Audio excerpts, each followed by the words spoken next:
safeguarding people in those situations? Padda Tobin.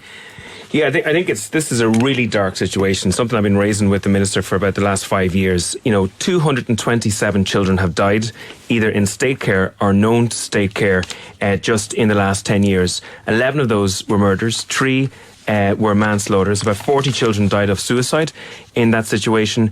There is a deep crisis happening currently with the most vulnerable children in our country, and the response of the government is absolutely shocking to it. 100,000 children last year, according to a PQ that I received, were referred to Tusla. So Tusla are under phenomenal pressure. And they were given an extra 145 million in the budget, bringing the budget overall to, I think, is it over a billion? I'm talking to people who are involved in the provision of residential care for children, and they're saying that the resources are not near enough.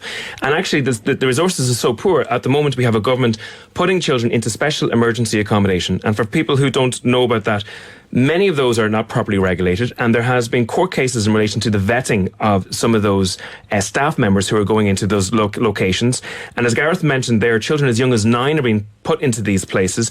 Dozens of children are going missing from these locations on a monthly basis. UCD has done a study which showed that some of the children who are going missing are actually being targeted for sexual exploitation. If this was happening 30 or 40 years ago, all the political parties in Leinster House would be crying out for a public inquiry into how this was allowed to happen. And yet it's happening in real time at the moment, with actually very little comment on it. And one of the only reasons that it's percolated to the consciousness of people at the moment is the shocking and heartbreaking situation. But and Roderic O'Gorman has replied to me to say that he has actually shredded those 3 reports for GDPR reasons. Now those 3 reports detailed the lack of connection between most of the state services and how they were letting down children.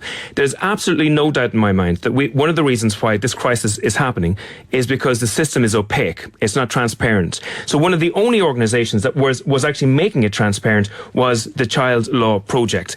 And it is either utter incompetence on the basis of the minister, or it is seeking to hide what's happening, not to have a seamless tender to allow for this project or any other project to pick up the pieces as soon as one tender finished. The idea that there will be a gap in this at all is absolutely detrimental to the welfare of children in this country.